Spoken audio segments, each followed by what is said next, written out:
Hello everyone, welcome back to our YouTube channel Youth Academy UPSC. तो आज आपका exam रहा होगा इग्नू के बीएचआईसी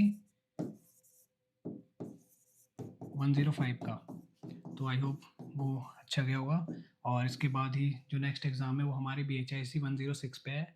और आपने ही कहा था कि हमें इस पे लेक्चर चाहिए, तो हम इसको पूरी गहराई से समझाएंगे और हर क्वेश्चन के एकदम जो मायने हैं, जैसे 400 वर्ड्स में जो क्वेश्चन होते हैं 20 मार्क्स के, उसको गहराई से देखेंगे। तो कोई भी क्वेरी हो तो आप कमेंट सेक्शन में लिख सकते हैं। और ये क्वेश्चन आंसर सीरीज रहने वाली है, तो स्टार्ट करते हैं हम। सबसे पहले हमारा जो क्वेश्चन होगा वो फ्यूडलिज्म पे होगा। तो इसमें क्या बताया गया है, सामंतवाद और से पूंजीवाद में हुए संक्रमण की विवेचना कीजिए। मतलब पहले जो सामंती व्यवस्था थी, फ्यूडलिज्म व्यवस्था थी, वो कैसे कैपिटलिस्ट बन गई। तो इसको हम पॉइंट टू पॉइंट देखेंगे। तो सबसे पहले क्या है, यूरोप के इतिहास में सामंतवाद से पूंजीवाद की ओर संक्रमण एक गहन सामाजिक आर्थिक परिवर्तन था। तो जो सामंतवाद व्यवस्था थी, तो पहले हम सामंतवाद को एक बार समझ लेते हैं कि सामंतवाद किसे कहते हैं। जो भारतीय परिप्रेक्ष्य में या फिर इंडियन एस्पेक्ट में जो फ्यूडलिज्म देखते हैं, वो यूरोपीय नज़रिए से बिल्कुल अलग होता है। कैसे? जैसे जो फ्यूडलिज्म की अवधारणा है यूरोप में, पहले यहाँ देख लेते हैं। फ्यूडलिज्म इन यूरोप, इसमें क्या था, जो सबसे सर्वोच्च था वो किंग थे। जो कौन होते थे? Owner of land. कौन होते थे? जमीन के मालिक हुआ करते थे। तो सबसे सर्वोच्च कौन थे? किंग। और इनका क्या होता था? किंगडम। और यही जो राजा हुआ करते थे वो अपनी जमीन का कुछ भाग, जिसको यूरोप में क्या कहते हैं? फीफ। यूरोप का कुछ भाग किसको दान में दे देते थे? जो भारतीय परिप्रेक्ष्य में या फिर भारतीय रूप में जिसे जागीरदार कहते हैं। और वहीं यूरोप में इसे क्या कहते हैं? वेसल्स के नाम से जाना जाता है, या फिर लॉर्ड के नाम से जाना जाता है, या फिर अर्ल्स भी कहते थे। तो ये पीस ऑफ लैंड जो होता था उसको क्या कहते थे? फीफ कहते थे।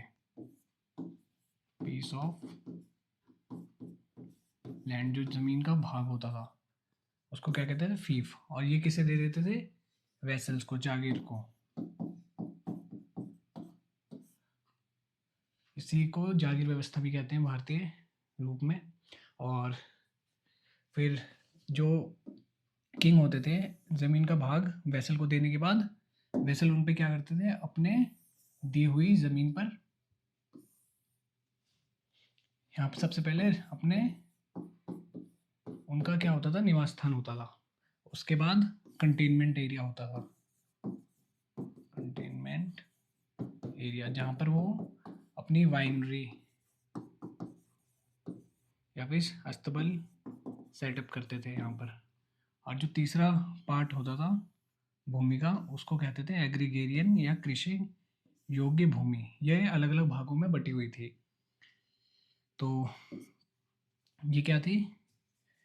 इसको प्लॉट के नाम से भी जानते हैं। या फिर ये प्रॉपर्टी किससे बिलोंग करती थी?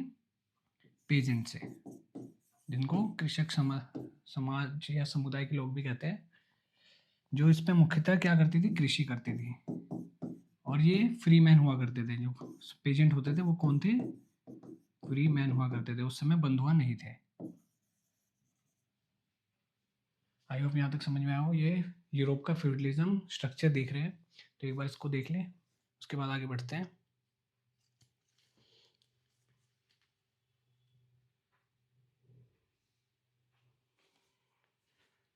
तो उसके बाद जो तीसरे स्थान पे आते हैं वो सर्फ आते हैं। अब देखते हैं जो पेजेंट होते थे वो सर्फ कैसे बने। तो जो पेजेंट होते थे वो यहाँ पे किन के द्वारा दी गई भूमि को?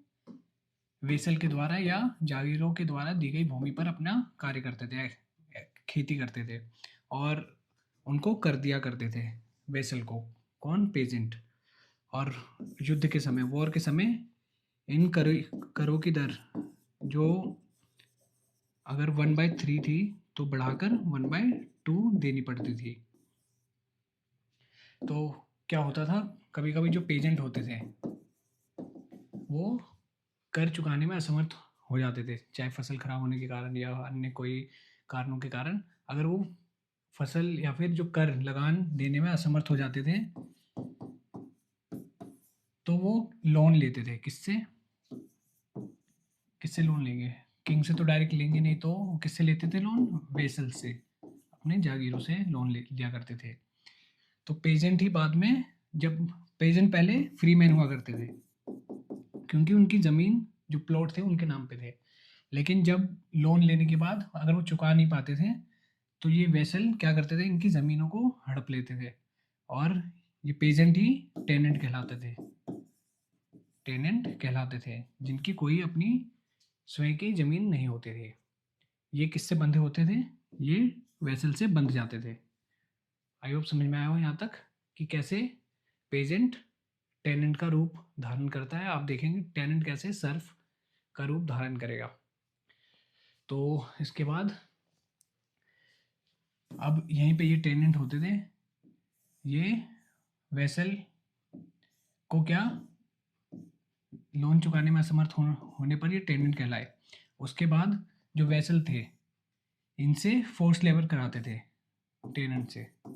टेनेंट से क्या? फोर्स लेबर, जिसको उस समय फोर्स लेबर को क्या कहते थे? कोरवी। कोरवी फोर्स लेबर का नाम है ये, कोरवी।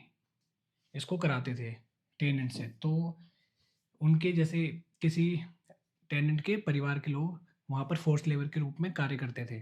किनके यहाँ? जागीरों के यहाँ, वेसल के यहाँ, लॉर्ड के यहाँ। तो जो फोर्स लेबर करते थे उसको क्या कहते हैं? सर्फ कहते थे। SERF, Surf. वो सर्फ कहलाए। और फोर्स लेबर इसको क्या कहते हैं? कोरवी कहते हैं। जो फोर्स लेबर है उसको कोरवी कहते हैं और जो उसको करता है उसको सर्फ। तो आई होप समझ में आया हो कि जो तीसरा स्थान है वो किसने भरा? सर्फ ने भरा, जो फोर्स लेबर करते थे। तो ये फ्यूडलिज्म कहाँ पर है? ये यूरोप का फ्यूडलिज्म ऐसा माना जाता है। और वहीं इंडियन फ्यूडलिज्म या फिर सामंत व्यवस्था,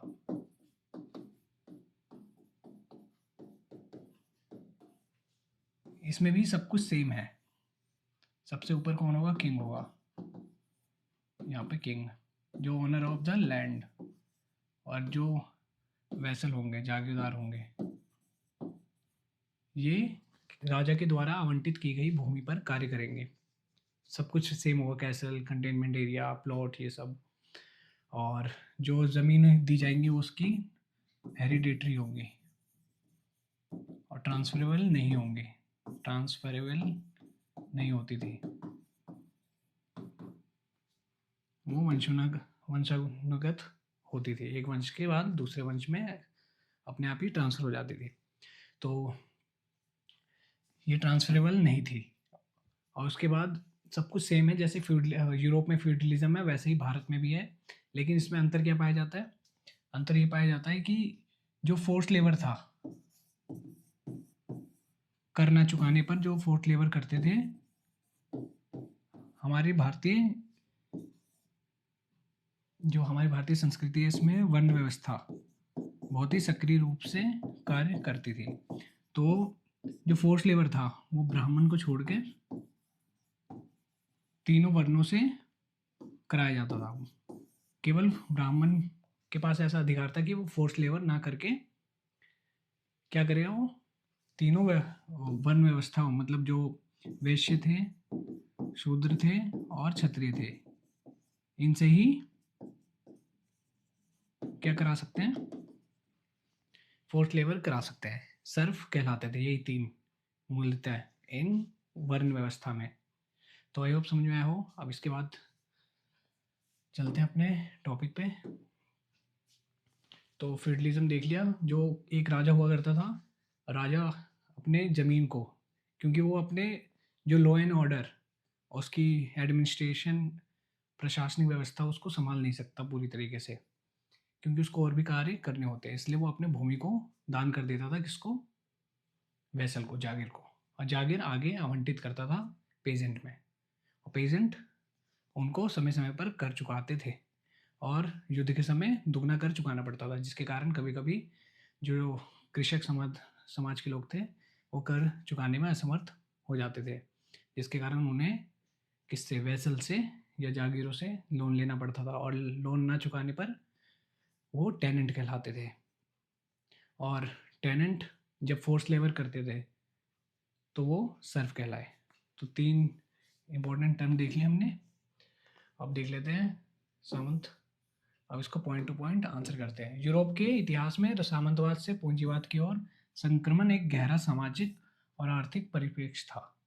आपको भी पता है कि जो इतिहास है उसमें जो सामंती व्यवस्था है उससे हम कहाँ पर गुजरे, पूंजीवाद की ओर गुजरे। क्यों? क्योंकि शहरों का विकास होने लगा, बाजार, ये सब, इन सब का निर्माण होने लगा। तो धीरे धीरे जो विचार का आदान प्रदान हुआ और अलग अलग विकासशील व्यवस्था देखी गई, इसके कारण ही हम इसकी ओर संक्रमित होने लगे, और जिसके कारण समाज में अलग अलग प्रकार के बदलाव आए। वो अभी आगे देखेंगे कैसे बदलाव आए, सामाजिक और सोशल और इकोनॉमिकल या सोशल इकोनॉमिकल चेंजेस देखने को मिलते हैं। किसके कारण? यूरोप के इतिहास में सामंतवाद से पूंजीवाद में जब बढ़ते हैं तब।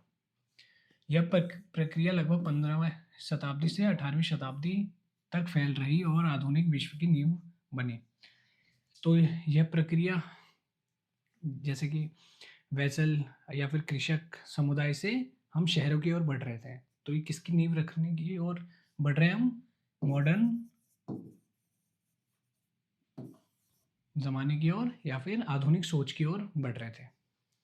तो ये अपने क्वेश्चन में लिख सकते हैं। उसके बाद सामंतवाद की प्रकृति देख लेते हैं कि उसका नेचर क्या था। सामंती व्यवस्था भूमि पर आधारित थी। किस पर आधारित थी ये? भूमि पर, जमीन पर, जहाँ किसी किसान जमींदारों के अधीन रहते थे और उत्पादन का बड़ा हिस्सा कर के रूप में देते थे। तो ये हमने पहले समझा दिया कि जो जागीरदार थे वो किसानों को ज़मीन आवंटित करते थे और उसके बदले वो किसान क्या करते थे, उनको लगान बदले में दिया करते थे। कृषि प्रधान अर्थव्यवस्था में व्यापार सीमित था और उत्पादन आत्मनिर्भरता पर केंद्रित था। तो यहाँ कृषि प्रधान अर्थव्यवस्था में जो व्यापार था, क्यों? क्योंकि जो कृषि प्रधान है, कृषि प्रधान मतलब वहाँ पर जो मुख्यतः कार्य हो रहे हैं वो फसलों पर आधारित हैं, खेती पर आधारित है। वहाँ पर अभी बाजार की व्यवस्था स्थापित नहीं हुई। जो भी आदान प्रदान या व्यापार होता है वो वस्तु विनिमय प्रणाली पर आधारित था। तो ये बताया गया है कि कृषि पर आधारित थी व्यवस्था, जिसके कारण उत्पादन मतलब प्रोडक्शन में आत्मनिर्भरता या सरप्लस की स्थिति नहीं देखी जा सकती थी। स्थानीय सत्ता सामंतों के हाथों में थी, जिसे राजनीतिक विखंडन बना रहा।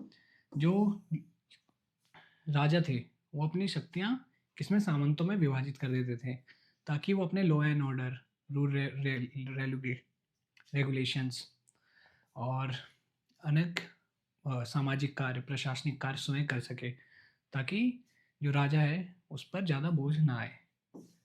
यही बताया गया यहाँ पे। संक्रमण के कारण भौगोलिक खोजें आप देख लेते हैं।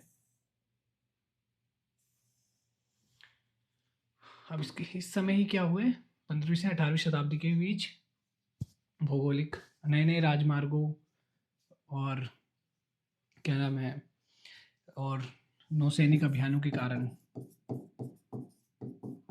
समुद्री मार्गों की खोज हुई, जिससे अनेक प्रकार के यात्री भारतीय उपमहाद्वीप में आए। तो यहाँ देख लेते हैं, अमेरिकी, एशिया और अफ्रीका के नए मार्गों ने अंतर्राष्ट्रीय व्यापार को जन्म दिया। तो बाहर के लोग आए तो वहाँ पर क्या, अपने संसाधन के साथ आए और वहाँ पर बाजार की व्यवस्था, शहरों का विकास उसमें देखा जाने लगा। तो ये अपने आंसर में लिख सकते हैं कि कैसे हम पूंजीवाद की ओर बढ़ रहे हैं सामंतवाद व्यवस्था के पश्चात। तो इसमें देख लेते हैं, पुनर्जागरण और विज्ञान, नए विचारों ने मानव को परंपरागत बंधनों से मुक्त कर दिया। तो इसी को ही पुनर्जागरण और विज्ञान का समय भी कहा गया, क्योंकि बाहरी विचारों का आदान प्रदान होने लगा और इसके कारण मानव को जो परंपरागत रूढ़िवादी व्यवस्था थी, जिसमें स्त्रियों की और जो निम्न जातियों की स्थिति को दयनीय रूप से दिखाया जाता था, उनको उतने अधिकार प्राप्त नहीं थे, तो उसको धीरे-धीरे कम करने लगे। कौन? बाहर के जो इन्फ्लुएंस थे, बाहर के द्वारा इन्फ्लुएंस लोगों के द्वारा। राष्ट्र राज्य का उदय, केंद्रीकृत सत्ता ने सामंती विखंडन को समाप्त कर दिया। केंद्रीकृत सत्ता मतलब जैसे इंडिया है ये, यहाँ पर क्या है, अलग अलग स्टेट है, तो उस समय के भारत में भी अलग अलग राज्य थे, या फिर एक राज्य में अलग अलग छोटे छोटे एरिया है, तो इन सबका शासक कौन होगा? एक होगा। इन सबका राजा कौन होगा? एक राजा होगा। इसी को ही केंद्रीकृत सत्ता कहते हैं, मतलब शक्ति किसी एक के हाथ में, ना कि सामंतों के हाथ में। तो सामंती विखंडन को समाप्त कर दिया, ये बताया गया यहाँ पे। व्यापारिक वर्ग का विकास, व्यापारी और शहरी वर्ग ने आर्थिक शक्ति हासिल की और व्यापारिक वर्ग का विकास हुआ। व्यापारिक वर्ग मतलब वैश्य, जो जिनका मूल आधार या फिर जो व्यापारिक गतिविधियों में क्या थे? कुशल थे, जिनकी निर्भरता किस पे थी? बिजनेस पे थी, कमर्शियल एक्टिविटी पर थी। उन्हीं को ही कहते हैं व्यापारिक वर्ग का विकास हुआ। व्यापारी और शहरी वर्ग ने आर्थिक शक्ति हासिल की। तो आपको पता है, जो अगर व्यापार होगा किसी शहर में तो उस शहर का विकास भी होगा, और वो इकोनॉमिकली या आर्थिक रूप से समृद्ध भी होगा, जिससे उस समाज के अलग अलग जो पहलू हैं उसको प्रभावित करेगा, चाहे वो इकोनॉमिक के रूप में हो या सोशल के रूप में हो। ज़्यादा समृद्ध राज्यों में क्या होता है, या फिर ज़्यादा समृद्ध क्षेत्रों में भेदभाव की स्थिति, ऊंच नीच की स्थिति कम देखी जाती है। तो ये बताया गया यहाँ पे। अब पूंजीवाद की विशेषताएं देख लेते हैं कि पूंजीवाद किसे कहते हैं। पूंजीवाद निजी संपत्ति उत्पादन के साधनों पर व्यक्तिगत स्वामित्व। पूंजीवाद से हमारा अर्थ ये भी हो सकता है प्राइवेटाइजेशन या फिर निजीकरण जिसको कहते हैं, या प्राइवेटाइजेशन।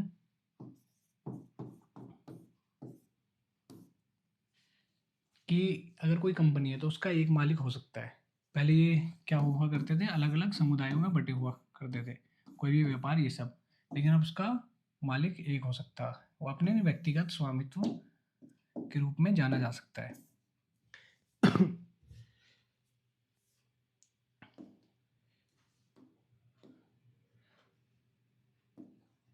और मुक्त व्यापार, प्रतिस्पर्धा और लाभ की खोज। तो आपको भी पता है जो पूंजीवादी व्यवस्था है उसमें क्या होता है, मुक्त व्यापार व्यवस्था होती है। इसमें ऐसा नहीं होता कि किसी गवर्नमेंट का या फिर किसी अन्य ताकत शक्ति का उसमें इन्फ्लुएंस हो। उसमें अगर कोई भी कंट्री होगी तो उसमें क्या होगा, सबको बराबर हक दिया जाएगा अपने आप को पेश करने का। इसमें कोई भेदभाव नहीं किया जाएगा, जैसे कि किसी को ज़्यादा मतलब किसी को ज़्यादा संसाधन प्राप्त या फिर मुहैया कराया जाए और किसी व्यक्ति को कम, ऐसा नहीं देखा जाता है। और इसमें पूंजीवादी व्यवस्था में सबको बराबर हक दिया जाता है अपने आप को पेश करने का, अपने आप को दिखाने का। औद्योगिक क्रांति, मशीनों और कारखानों ने उत्पादन की गति बढ़ाई। अब देखते हैं कैसे हम सामंतों से पूंजीवाद की ओर जा रहे हैं। सबसे पहले प्राइवेटाइजेशन, जिसे निजीकरण या फिर जो भी वाणिज्यिक गतिविधि है उसको अपने निजी हाथों में लेना, और उसके बाद प्रतिस्पर्धा और लाभ उठाने की, जैसे एक क्षेत्र में एक ही व्यापारी ना होकर अलग अलग व्यापारी होते थे, जिससे प्रतिस्पर्धा की स्थिति बढ़ी। और उस समय क्या हुआ, मशीनों और कारखानों का विकास हुआ। मशीनों और कारखानों का विकास हुआ जिसमें जो उत्पादन क्षमता थी, प्रोडक्शन था, उसमें गति या फिर बढ़ोतरी देखने को मिली, जिससे जो समाज का रूप था वो फ्यूडलिज्म ना होकर कैपिटलिज्म की ओर बढ़ा। तो किन के कारण हुआ, मशीनों और समाज में प्रतिस्पर्धा का रूप, लाभ कमाने की लालसा, इन सब के कारण हुआ, और बाहरी विचारों के प्रभाव के कारण भी देखा जा सकता है। तो नए वर्ग, बुर्जुआ वर्ग, व्यापारी व उद्योगपति, मजदूर का वर्ग उदय। जो नए वर्ग थे उसको बुर्जुआ वर्ग कहते थे, जो मेनली क्या होते थे, एक बिजनेसमैन के रूप में जाने जाते थे। यही सबसे उच्च वर्ग के रूप में जाने गए, जिसको बुर्जुआ वर्ग कहते हैं।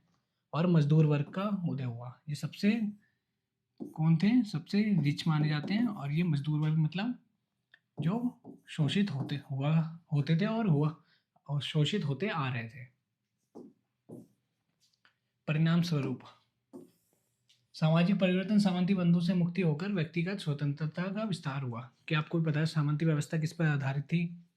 एक बंधन पर आधारित थी, बंधे हुए मजदूरों पर आधारित थी। तो किसी को भी बंधा रहना ज़्यादा समय तक क्या होता है, खलता है या फिर उसको पसंद नहीं होता, तो वो अपने आज़ादी के लिए क्या करता है, लड़ाई करता है। तो इसको अपने आंसर में लिख सकते हैं कि सामंती बंधनों से मुक्ति होकर लोग किस ओर बढ़े, व्यक्तिगत स्वतंत्रता या फिर व्यक्तिगत आज़ादी की ओर बढ़े। आर्थिक विकास, उत्पादन और व्यापार में तीव्र गति। आर्थिक विकास के कारण भी, इकोनॉमिकल प्रोग्रेस के कारण भी कैसे हुए, जो मशीनों का क्या हुआ, आविष्कार हुआ, कारखानों का आविष्कार हुआ। कारखाने मतलब जो कंपनी थी उनका विकास हुआ, उनकी बढ़ोतरी हुई, जिसके कारण उत्पादन, प्रोडक्शन में इंक्रीज देखने को मिलता है। और व्यापार में तीव्र वृद्धि हुई। प्रोडक्शन तेज होगा तो लोगों तक सामान या फिर जो भी चीज़ें हैं, संसाधन है, वो मुहैया कराई जाएंगे और लोग आपस में उसको इधर से उधर खरीदेंगे, आदान प्रदान करेंगे, आयात निर्यात करेंगे। तो उसके कारण ही पूंजीवाद की नींव रखी गई। उपनिवेशवाद, गुलामी और शोषण की नई संरचनाएं बनी।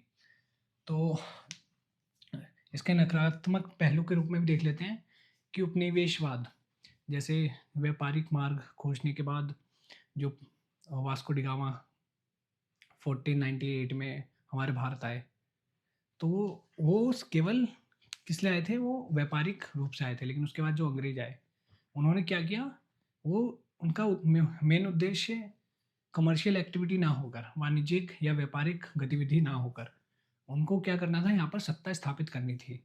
इसी को ही उपनिवेश या फिर उपनिवेशवाद के रूप में जाना जाता है, कि किसी अन्य देश का किसी अन्य देश पर नियंत्रण। कैसे नियंत्रण? प्रशासनिक, राजनीतिक नियंत्रण। तो ये देख सकते हैं। उसके बाद गुलामी, शोषण की नई संरचनाएं पैदा हुई। गुलामी मतलब अफ्रीका या फिर अन्य शोषित क्षेत्रों से जो अंग्रेज थे वो क्या लाते थे, गुलाम या फिर कम रुपए पर मजदूर खरीद कर लाया करते थे। और भारत में भी ऐसी ही दयनीय स्थिति देखने को मिली, जहाँ छोटे छोटे किसानों को शोषित किया गया, जहाँ कर न चुकाने पर उनको प्रताड़ित किया गया। तो ये सब देखने को मिला। इसके नकारात्मक पहलू में हम इसको देख सकते हैं। तो ये अपने आंसर में अपने सोच बूझ से भी, अपने आप से भी इसको लिख सकते हैं। आपको ये रटने की आवश्यकता नहीं है। तो सामंतवाद से पूंजीवाद की ओर संक्रमण केवल आर्थिक बदलाव नहीं था।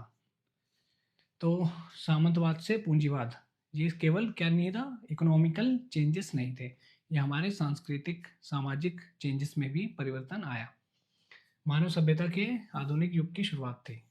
तो ये बताइए यहाँ पे, निष्कर्ष देख लीजिएगा, ये तो सिंपल है। तो अब हमने 20 को मार्क्स का क्वेश्चन देख लिया। अब सेकंड देखते हैं। एक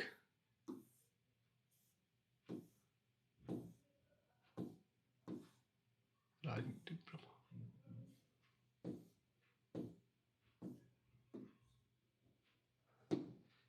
अब देखते हैं नेक्स्ट क्वेश्चन। ये कितना है, ये 10 मार्क्स का है और इसको कम से कम कितने वर्ड में, 200 वर्ड में हमें इसका 200 वर्ड में इसको आंसर करना होता है। तो सबसे पहले हम इसको क्या करेंगे, जैसे पार्ट 1 और पार्ट 2 होता है हमारे उसमें, तो हर पार्ट से हमें कंपल्सरी मतलब 2 क्वेश्चन तो उठाने ही होते हैं, एक पार्ट से 3 भी उठा सकते हैं। तो ये जो 10 मार्क्स के क्वेश्चन है, हमने इसमें दोनों पार्ट से 2-2 क्वेश्चन उठाए हैं, 2-2 क्वेश्चन लिए हैं, ताकि अगर आपके एग्जाम में आए तो अलग अलग पार्ट से आपको करने में आसानी हो। तो सबसे पहले है ये खोजे एवं समुद्री यात्रा। खोजे मीन्स जो व्यापारिक मार्ग थे, व्यापारिक मार्ग बहुत ही अंत में खोजे गए। सबसे पहले जो व्यापार या फिर कोई भी निर्यात आयात निर्यात होता था एक राज्य से दूसरे राज्य में, वो कौन से मार्ग से होता था?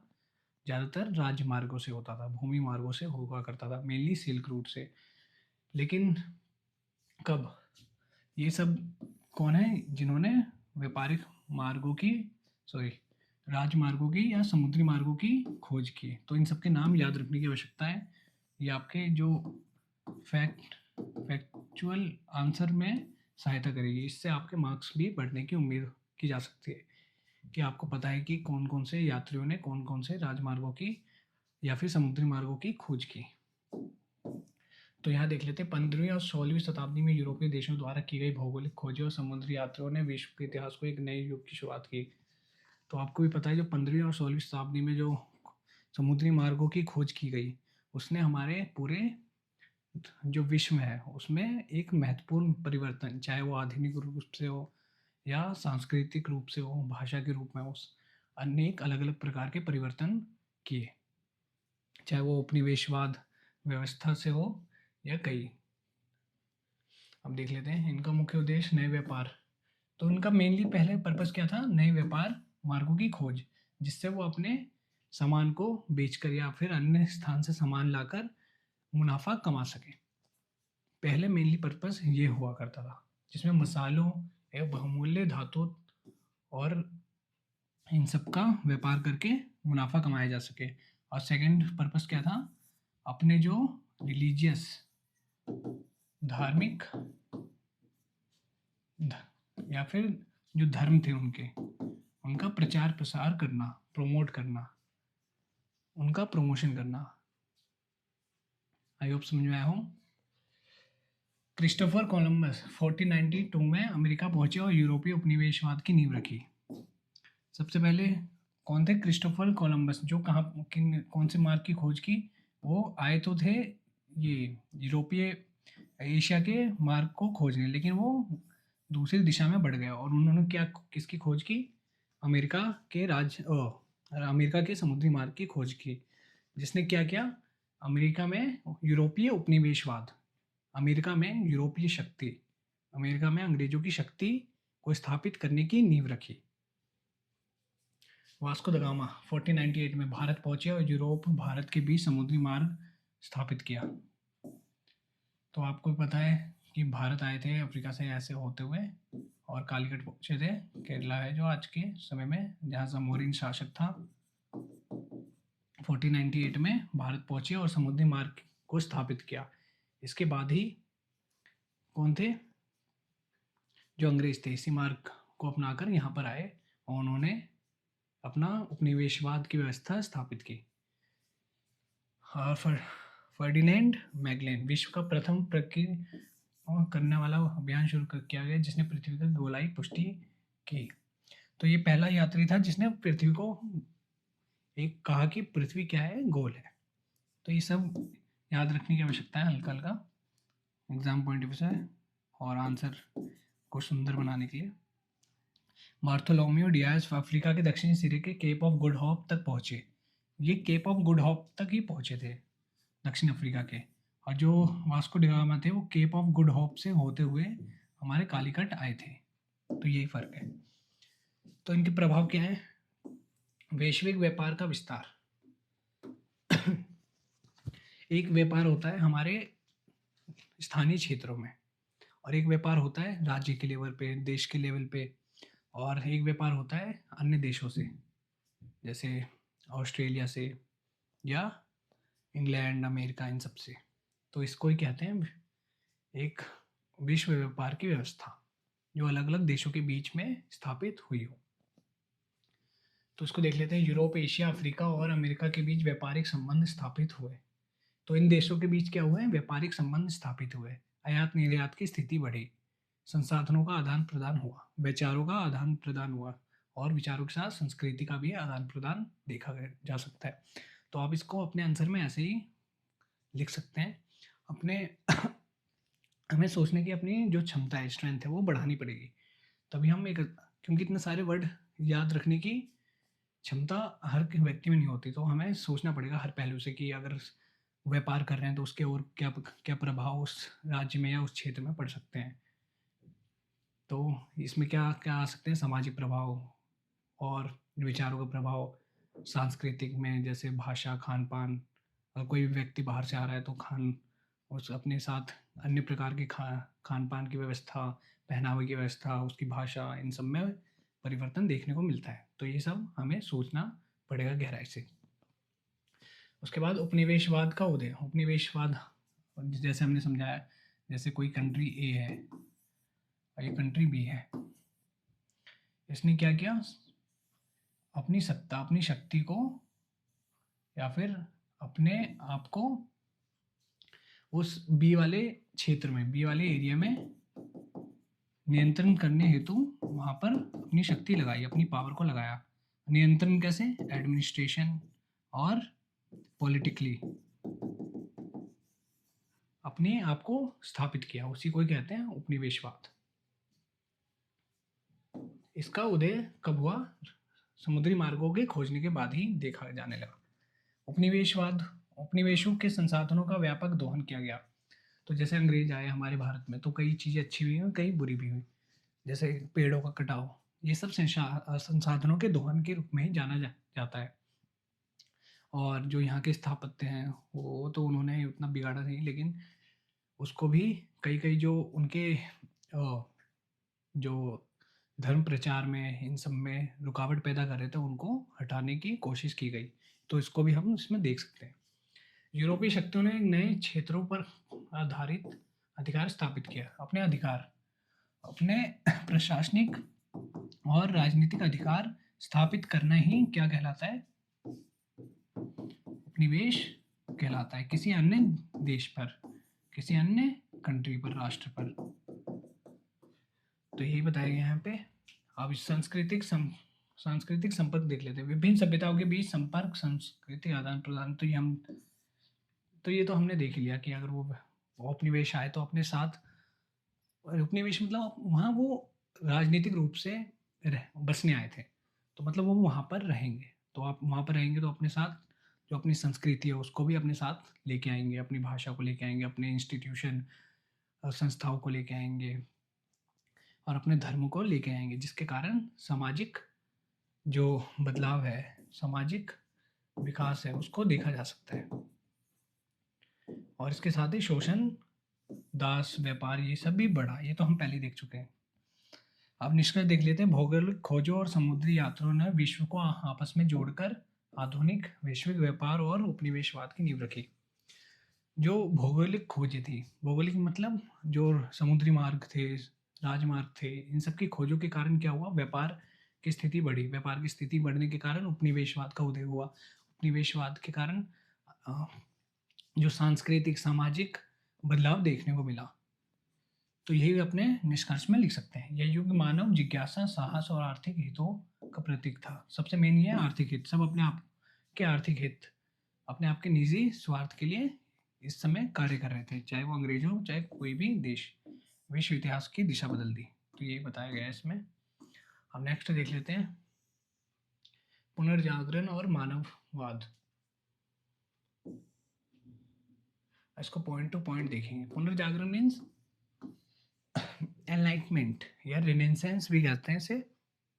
मतलब जो अंदर की जो सोचने समझने की क्षमता है, वो इस हद तक बढ़ जाना कि जो आपको समाज की कृतियाँ हैं, बुराइयाँ हैं, वो आपको स्पष्ट रूप से देखने को मिले।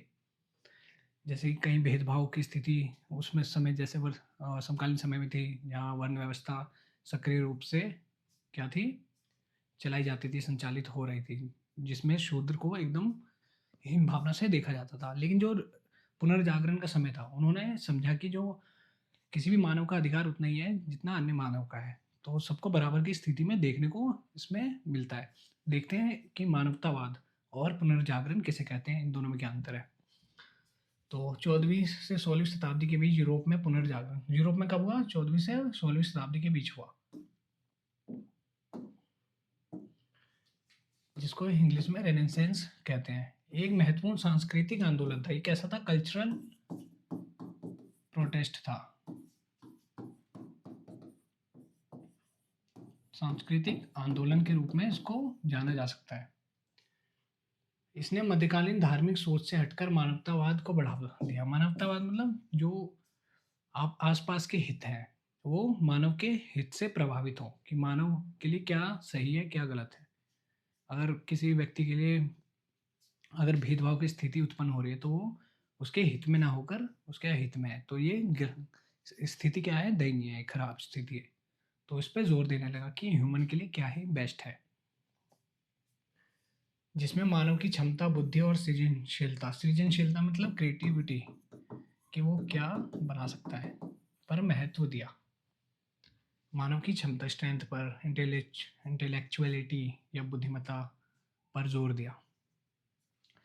मानव केंद्रित दृष्टिकोण मानव को स्वतंत्र, बुद्धिमान और सृजनशील व्यक्ति माना जाता है। मानववाद की प्रमुख विशेषता देख लेते हैं। मानववाद किसे कहते हैं? मानव केंद्रित दृष्टिकोण, जिसमें जो कोई भी आसपास का दृष्टिकोण होगा, उसका केंद्र कौन होगा? मानव होगा, ह्यूमन होगा, ह्यूमन होगा, ह्यूमन एट सेंटर। और जो भी दृष्टिकोण होंगे इससे जुड़े होंगे, इसके लिए होंगे, किसके लिए होंगे? मानव के लिए। उसी को क्या कहते हैं? मानव केंद्रित दृष्टिकोण। पहला तो यह है। मानव को स्वतंत्र, एक फ्री मैन के रूप में दिखाया गया है, जो जो ऐसा जीव है जिसमें सोचने समझने की क्षमता या फिर चेतना का रूप देखा जा सकता है, या फिर उसमें बुद्धि देखी जा सकती है, और किसी जीव में ऐसा नहीं देखा जाता। सोचने समझने की क्षमता नहीं होती मानव को छोड़कर। सृजनशील मीन्स क्रिएटिविटी, कि मानव कैसा व्यक्ति है? क्रिएटिव व्यक्ति। वो अपनी समझ से, अपने जो सिचुएशन है, परिणाम है, वातावरण है, उसके अनुसार अपने आप को ढाल सकता है। तो जो भी क्रिएटिव चीज़ें हैं मानव ने की है, जैसे ये बोर्ड, या फिर जो पंखा है, या एसी है, या एरोप्लेन है, ये मानव ने अपने सुविधा के लिए बनाया है। तो मानव क्या है? एक क्रिएटिव व्यक्ति है, क्रिएटिव पर्सन है, या क्रिएटिव जीव है। शास्त्रीय संस्कृति का पुनरुद्धार, ग्रीक और रोमन साहित्य, कला तथा दर्शन का पुनर्जागरण हुआ। तो ये बताया गया है इन क्षेत्रों में क्या हुआ? पुनर्जागरण मतलब सोचने समझने की क्षमता, और ह्यूमन को एज अ ह्यूमन ट्रीट किया जाने लगा। तर्क और ज्ञान पर बल दिया गया।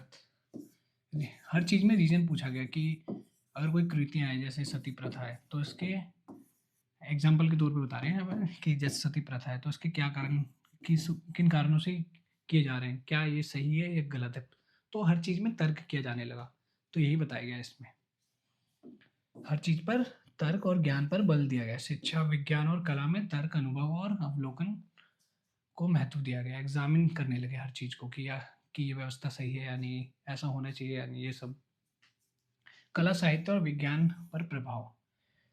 चित्रकला और एवं मूर्तिकला में मानव शरीर और प्रकृति का यथार्थवाद, रियलिस्टिक चित्रण हुआ। चित्रकला और मूर्तिकला में मानव शरीर और प्रकृति का यथार्थवाद। जो मूर्तिकला थी उसको कैसा हूबहू बनाने लगे? मूर्तिकला या चित्रकला में जैसे मानव स्वयं है, उसका हूबहू चित्रण किया जाने लगा। साहित्य में व्यक्तिगत भावनाओं और मानवीय अनुभवों को अभिव्यक्ति मिली।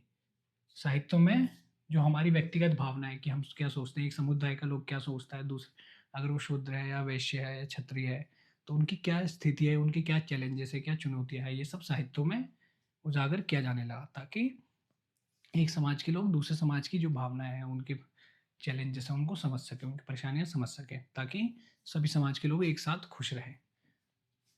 विज्ञान में नई खोजें और प्रयोगों ने ज्ञान के नए द्वार खोले। तो विज्ञान में नई खोजें जैसे जहाज, इन सब के निर्माण, खगोलीय, इन सब का क्या हुआ? विकास होने लगा। उसने भी जो पुनर्जागरण है उसमें सहायता प्रदान की। तो ये बताया गया है यहाँ पे। व्यक्तिगत स्वतंत्रता और आलोचनात्मक सोच को बढ़ावा मिला। व्यक्तिगत स्वतंत्रता, फिर से वही टर्म आ गया, व्यक्तिगत स्वतंत्रता और हर चीज को आलोचनात्मक, क्रिटिसिज्म के रूप में देखा जाने लगा, कि कोई व्यवस्था अगर स्लेव्ड स्लेवरी सिस्टम है तो ऐसा क्यों है, क्या इसको ख़त्म किया जा सकता है। तो इन सब पे जोर दिया जाना है। धार्मिक रूढ़ियों का प्रभाव कम हुआ। जो पुरानी सोच के लोग थे, उनके जो उनका प्रभाव क्या हुआ, उनका इन्फ्लुएंस कम हो गया धीरे धीरे। आधुनिक विज्ञान, कला और शिक्षा की नींव पड़ी। तो जहाँ भी शिक्षा की नींव होगी, जहाँ भी शिक्षा का विकास होगा, वहाँ अपने आप ही क्या होगा, पुनर्जागरण या फिर एनलाइटमेंट या फिर रेनेसांस की स्थिति या मानवतावाद की ओर लोग अग्रसर होंगे, की ओर बढ़ेंगे। तो हमने देख लिया वहाँ पे। अब नेक्स्ट क्वेश्चन है, ये भी 10 मार्क्स का है और इसको हमने कितने 200 वर्ड में इसको आंसर करना है। मुद्रण एवं संस्कृति, प्रिंट कल्चर का उदय। तो आपको भी पता है जो प्रारंभिक मध्यकालीन भारत था उसमें प्रिंट की जो उतनी व्यवस्था उपलब्ध नहीं थी। तो जो लोग थे वो क्या करते थे, अपनी पुस्तक को या फिर अपने जो वृत्तांत थे उसको हाथों से लिखते थे और वो लिमिटेड, एक सीमित रूप में ही उपलब्ध हुआ करते थे। लेकिन जब मुद्रण की स्थिति बढ़ी प्रिंट की स्थिति बढ़ी तो क्या होने लगा, अलग अलग राज्यों में जो अखबार है, किताब है, उसके कारण एक समाज के विचार है दूसरे समाज में पहुंचे। एक देश के विचार है, एक देश की क्रांति है, दूसरे देश में पहुंचकर वहां पर अपने आप को एक विकासशील राज्य के रूप में उभारा कि उस राज्य में ऐसा हो रहा है, उस राज्य में ऐसी भेदभाव की स्थिति थी, अब खत्म हो गई है।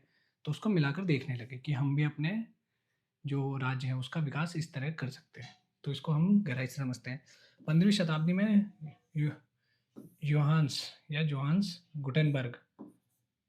गुटेनबर्ग द्वारा छापे खाने के आविष्कार ने यूरोप में ज्ञान और विचार के प्रसार को क्रांतिकारी परिवर्तन दिया। किसने इसका आविष्कार किया, प्रिंटिंग प्रेस का? जोहान्स गुटेनबर्ग ने। कब किया? 15वीं शताब्दी में। और कहाँ पे किया? यूरोप में। और इसके कारण क्या हुआ, विचारों के प्रसार। आपको भी पता है कि एक राज्य के विचार दूसरे राज्य में पहुंचने लगे प्रिंटिंग प्रेस के कारण। तो इसमें क्रांतिकारी परिवर्तन लाया, किसमें? हमारे पूरे सामाजिक व्यवस्था में। इससे पुस्तकों का उत्पादन तेज और सस्ता हुआ, जिससे ज्ञान व्यापक समाज तक पहुंचने लगा। इससे क्या होने लगा, पुस्तकों का जो छापे खाने के कारण, प्रिंटिंग प्रेस के कारण जो पुस्तकें थी और भी मात्रा में उपलब्ध होने लगी, जो समाज के सभी वर्गों तक आसानी से पहुंची और सस्ती मात्रा में या फिर सस्ते कीमत पर पहुंचने लगी, जिससे समाज के अलग अलग समुदाय के लोग उसे खरीद कर पढ़ सकते थे। तो उसके कारण क्या हुआ, ज्ञान का प्रसार हुआ, लोगों में जागरूकता बढ़ी, पुस्तकों की उपलब्धता बढ़ी और शिक्षा का विस्तार हुआ, लोग पढ़ने की ओर अग्रसर हुए। पहले जो शिक्षा थी वो बहुत ही महंगी साबित होती थी, क्योंकि जो हाथ से लिखी हुई पुस्तक थी वो लिमिटेड, सीमित थी। तो वो उच्च वर्ग के लोग या जो व्यापारिक रूप से बंधे हुए थे वही खरीद या फिर शिक्षा की व्यवस्था वही मुहैया कर सकते थे। लेकिन धीरे धीरे क्या होने लगा, इस प्रिंटिंग प्रेस के कारण जो पुस्तकें थी वो अलग अलग राज्यों या अलग अलग वर्गों तक पहुंचने लगी। ज्ञान केवल अभिजात वर्ग तक सीमित ना रहकर आम जनता तक पहुंचा। जैसे पहले अमीर लोग ही ज्ञान प्राप्त कर सकते थे, लेकिन अब वो आम जनता तक पहुंचने लगा। धार्मिक सुधार आंदोलन, इसमें क्या हुआ फिर, धार्मिक सुधार आंदोलन। मार्टिन लूथर के विचारों तेजी से फैले। ये क्या थे, फिलोसोफर भी थे, क्रांतिकारी भी थे। तो ये इनके विचार तेजी से अलग अलग क्षेत्रों तक फैले। चर्च की आलोचना और धार्मिक सुधार आंदोलनों को बल मिला। जो चर्च की आलोचना होने लगी कि अगर तुम भेदभाव कर रहे हो तो किस आधार पे कर रहे हो, ऐसे ऐसे। और धार्मिक सुधार, रिलीजियस रिफॉर्मेशन के आंदोलन, कि हमें धार्मिक आधार पर या फिर भगवान ने हमें इस रूप में नहीं बांटा है, हम सब एक ही है। तो ऐसे विचारों को धार्मिक आंदोलन के रूप में देखा जाने लगा। भाषाई विकास हुआ। अब ये देख रहे हैं हम कि जो प्रिंटिंग प्रेस के कारण, एक प्रिंटिंग प्रेस के आविष्कार के कारण ही कितने चीज़ें बदली, कितने चीज़ों में बदलाव आया, विकास के रूप में देखा जाता है इसे। वैज्ञानिक क्रांति की ओर बढ़ा। सबसे पहले हमने देख लिया धार्मिक सुधार भी हुए और वैज्ञानिक क्रांति की ओर को बढ़ावा मिला। वैज्ञानिक खोजों और विचारों को तेजी से प्रसार मिला। जब समाज के अन्य लोग पढ़े लिखे होंगे तो जो समाज के जो चैलेंजेस होंगे, चुनौतियां होंगे, उनके लिए वो कार्य करेंगे। तो उसके कारण ही आविष्कार हुए। पुनर्जागरण और वैज्ञानिक क्रांति की को नई गति मिली। तो ये सब नए विचारों को और जो वैज्ञानिक खोजे हैं उनको नई गति मिली, उनको ज्ञान प्राप्त करने के और भी अवसर प्राप्त हुए।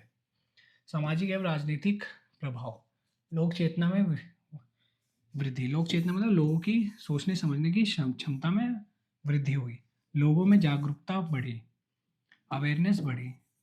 अगर किसी भी वर्ड का या सेंटेंस का मतलब आपको नहीं पता है तो उसको अपने भाषा में कन्वर्ट करिए। जैसे जागरूकता, ये थोड़ा थोड़ा टफ हो सकता है किसी के लिए, लेकिन जागरूकता मीन्स अवेयरनेस, अपने आप को जागरूक करना, अपने आप को एक्टिव करना किसी मैटर के लिए। तो ये अपने आप में, तो ये बताए हैं यहाँ पे कि अगर कोई शब्द या फिर कोई सेंटेंस वाक्य समझ नहीं आता तो उसको अपने भाषा में कन्वर्ट करिए, उसके बाद आप उसको समझने में और आपके जहन में वो चला जाएगा, उसके बाद आप उसको कोई भूल नहीं पाएंगे, और आपके उसके बाद अगर आप लिख के देखिए किसी भी भाषा में, वो सुव्यवस्थित रूप से आपसे लिखा जाएगा। तो ये एक अच्छी टेक्निक है। वे सामाजिक, धार्मिक और राजनीतिक मुद्दों पर विचार करने लगे, तो लोगों में जागरूकता की भावना बढ़ी और किस पे, धार्मिक, राजनीतिक और सभी परिप्रेक्ष्य में, सभी एस्पेक्ट और सभी नज़रियों से देखने लगे चीज़ों को। लोकतांत्रिक विचारों का विकास हुआ। विचारों के आदान प्रदान ने आधुनिक लोकतंत्र और राजनीतिक संस्थाओं के विकास का मार्ग प्रशस्त किया। लोकतांत्रिक विचारों का विकास हुआ और विचारों का आदान प्रदान के कारण ही एक डेमोक्रेटिक लोकतांत्रिक व्यवस्था में परिवर्तित या फिर परिवर्तन देखने को मिला, और एक मॉडर्न लोकतंत्र, डेमोक्रेटिक और राजनीतिक संस्थाओं को बढ़ावा मिला। अब प्रिंट संस्कृति ने, अब यहाँ निष्कर्ष देख लेते हैं, इससे क्या निष्कर्ष निकलता है कि प्रिंट संस्कृति ने क्या किया, प्रिंट जो प्रिंटिंग प्रेस की मशीन थी उसके आविष्कार के कारण क्या प्रभाव पड़े। तो उसमें आपने देखा कि कैसे सांस्कृतिक विचारों का पुनर्जागरण हुआ, लोग अपने आप को जो विचारों के आदान प्रदान के कारण अपने आप को एक सही जागरूक इंसान बनाने में उसको सक्षम हुआ। तो इसमें क्या लिख सकते हैं, प्रिंट संस्कृति ने ज्ञान, सूचना और विचारों के प्रसार को व्यापक बनाकर आधुनिक समाज की नींव रखी। किसने? आधुनिक समाज की नींव रखी। किसने रखी? प्रिंटिंग प्रेस ने। इसने पुनर्जागरण, धार्मिक सुधार और वैज्ञानिक क्रांति और लोकतांत्रिक मूल्यों के विकास में महत्वपूर्ण योगदान दिया और मानव सभ्यता को आधुनिक युग की ओर अग्रसर किया। तो ये हम देख चुके हैं, तो इसको अपने निष्कर्ष में लिख सकते हैं।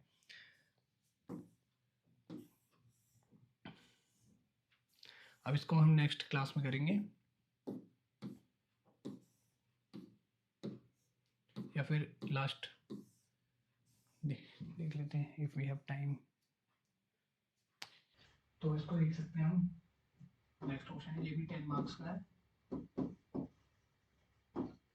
कितना 200 वर्ड में लिखना है। तो शुगर इंडस्ट्री और उपनिवेशवाद। 16वीं से 19वीं शताब्दी के बीच शुगर इंडस्ट्री यूरोपीय उपनिवेशवाद और वैश्विक व्यापार का एक महत्वपूर्ण आधार बनी। तो कब बनी है? 16वीं से 19वीं शताब्दी में शुगर इंडस्ट्री, जो चीनी उद्योग था, इसमें यूरोपीय उपनिवेशवाद। और यूरोपीय उपनिवेशवाद से क्या तात्पर्य है? जैसे एशिया का क्षेत्र जिसमें अंग्रेजों की सत्ता महत्वपूर्ण रूप से सक्रिय रूप से देखी जा सकती है, जैसे भारत में चीनी व्यापार को एक तेजी या तीव्र गति से बढ़ोतरी मिली। तो ये देख सकते हैं, तो इसको देख सकते हैं हम। नेक्स्ट क्वेश्चन है में कैरेबियन, ब्राज़ील, अन्य उपनिवेश, अन्य यूरोप उपनिवेश में हम इंडिया को ले सकते हैं, भारतीय उपमहाद्वीप को ले सकते हैं, और इन क्षेत्रों में किसकी? गन्ने की खेती देखने को मिली। बागानों का विकास हुआ। बागान मीन्स बड़े बड़े बागान बनाए गए जहाँ पर जो गन्ने की खेती है उसको किया जा सकता है। यूरोपीय शक्ति ने विशाल गन्ना बागान, प्लांटेशन, वहाँ पर गन्ने की खेती की जा सके, स्थापित की। किसने? यूरोपीय शक्तियों ने, चाहे वो अंग्रेज हों या कोई भी यूरोपीय शक्ति, उन्होंने क्या किया? बड़े बड़े प्लांटेशन लगाए, किसके? गन्ने के खेत के, ताकि उससे वो मुनाफा कमा सके और मुनाफे से अपने आप को समृद्ध कर सके। तो प्लांटेशन लगाए, किसने स्थापित किए? स्थापित मतलब स्टैब्लिश करना, स्टैब्लिश करना।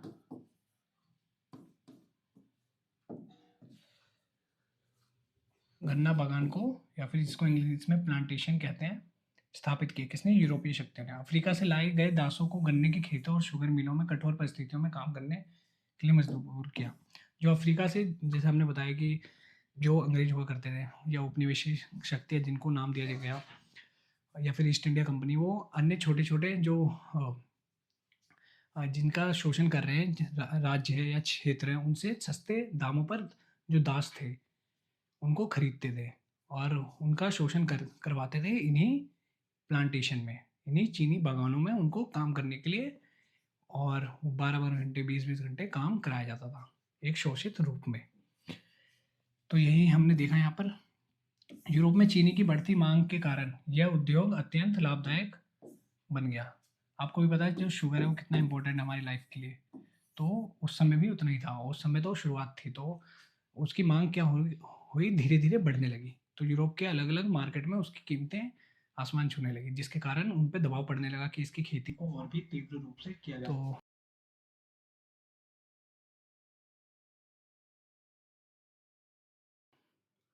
यहाँ तक समझ में आया हुआ है। कोई भी क्वेरी हो तो कमेंट सेक्शन में लिख सकते हैं। उसके बाद आर्थिक एवं सामाजिक प्रभाव। यूरोप की समृद्धि, चीनी व्यापार से यूरोपीय व्यापारियों और उपनिवेशवाद शक्तियों को भारी लाभ हुआ। तो आपको बताया जो व्यापारिक शक्ति थी उन्होंने चीनी लाभ कमाने के लिए ही वहाँ पर बागान लगाए, और अफ्रीका जैसे क्षेत्रों से जो दास थे, जो मजदूर थे, वहाँ से उन बागानों में फोर्स लेबर या फिर काम करवाया। ताकि क्यों करवाया? ताकि वो लाभ कमा सके इन व्यापारिक या फिर चीनी व्यापार से। त्रिकोणीय व्यापार, ट्रायंगुलर ट्रेड, अब देखते हैं क्या होता है। अफ्रीका से दास लाकर अमेरिका से चीनी तथा यूरोप से निर्मित वस्तुओं का व्यापार विकसित हुआ। अमेरिका से चीनी तथा यूरोप से निर्मित वस्तु का जो अमेरिका था और चाइना था, यूरोप के क्षेत्रों से यहाँ से क्या करते थे, अपने प्रोडक्ट को यहाँ इन राज्यों में भी या फिर इन देशों में भेजते थे। किस तौर पर? एक व्यापारिक तौर पर, ताकि वो लाभ कमा सके। और अफ्रीका से दास लाते थे सस्ती कीमतों पर, ये बताया गया यहाँ पे। सामाजिक शोषण, दासों को अमानवीय परिस्थितियों में जीवन और श्रम करना पड़ा, जिससे व्यापक मानवीय पीड़ा उत्पन्न हुई। तो जो दास लाते थे उनके साथ क्या करते थे? एक्सप्लॉयटेशन करते थे, उनका शोषण किया करते थे, कि काम के घंटों में बहुत ही बढ़ोतरी देखने को, और खाने में उतनी व्यवस्था ना होकर, और उन्हें जो उनकी मूलत कीमत थी, जो जिस कीमत पर उनसे काम कराना जाना चाहिए, उसको नहीं किया या फिर नहीं कराया जाता था। और उनको एकदम जो वातावरण भी दिया जाता था वो भी सुव्यवस्थित नहीं था होता था। कई मजदूरों की उसमें जान भी चली जाती थी। तो यही एक्सप्लॉयटेशन या फिर अमानवीय पीड़ा उत्पन्न के रूप में देखा जा सकता है। अब देख लेते हैं, शुगर इंडस्ट्री ने यूरोप की आर्थिक शक्ति और व्यापारिक या फिर व्यापार के विस्तार में महत्वपूर्ण योगदान दिया। जो शुगर इंडस्ट्री थी,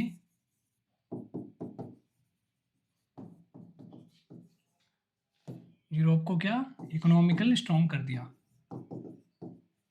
और जो इनके कमर्शियल एक्टिविटी थी, वाणिज्यिक एक्टिविटी थी, उसमें क्या करा? एक्सपेंशन करा, उसमें विस्तार किया। जो व्यापारिक गतिविधि थी उसमें विस्तार किया। इसकी सफलता दास व्यापार, शोषण और हिंसा पर आधारित थी। जो शुगर इंडस्ट्री थी, आपको पता है, जो अफ्रीका से लाए गए गुलाम थे उन पर, उनके द्वारा ही ये सब चलाया जाता था, ये कार्य किया जाता था। तो किस पर आधारित थी? शोषण, एक्सप्लॉयटेशन, जिसे कहते हैं हिंसा, वायलेंस पर आधारित थी। इसलिए यह उद्योग एक और आधुनिक पूंजीवाद और वैश्विक व्यापार के विकास का प्रतीक है। तो दूसरी ओर उपनिवेशवाद की क्रूरता। तो इस एक साइड तो हम डेवलपमेंट देख सकते हैं कि डेवलपमेंट किया किसने? यूरोप ने, इस व्यापार को करके। और दूसरी ओर इसका दूसरा पहलू भी देखते हैं हम कि कैसे जो दास थे उनके साथ एक शोषण का जरिया बना, एक्सप्लॉयटेशन का जरिया बना। तो इसका दूसरा पहलू भी है, मानव शोषण का भी स्मरण कराता है यही शुगर इंडस्ट्री, चीनी उद्योग। तो दोनों पहलुओं को देख लिया हमने। तो कोई भी क्वेरी हो तो आप कमेंट सेक्शन में लिख सकते हैं, और किसी भी टॉपिक पे आपको अगर कुछ लेक्चर बनवाना हो तो आप कमेंट में लिख दीजिए, हम उस पे फ्री ऑफ कॉस्ट बनाएँगे और एकदम गहराई से समझाएँगे। तो आई होप आज की क्लास समझ में आई हो, and best of luck for your exam. तो मिलते हैं नेक्स्ट लेक्चर में। Thank you so much everyone.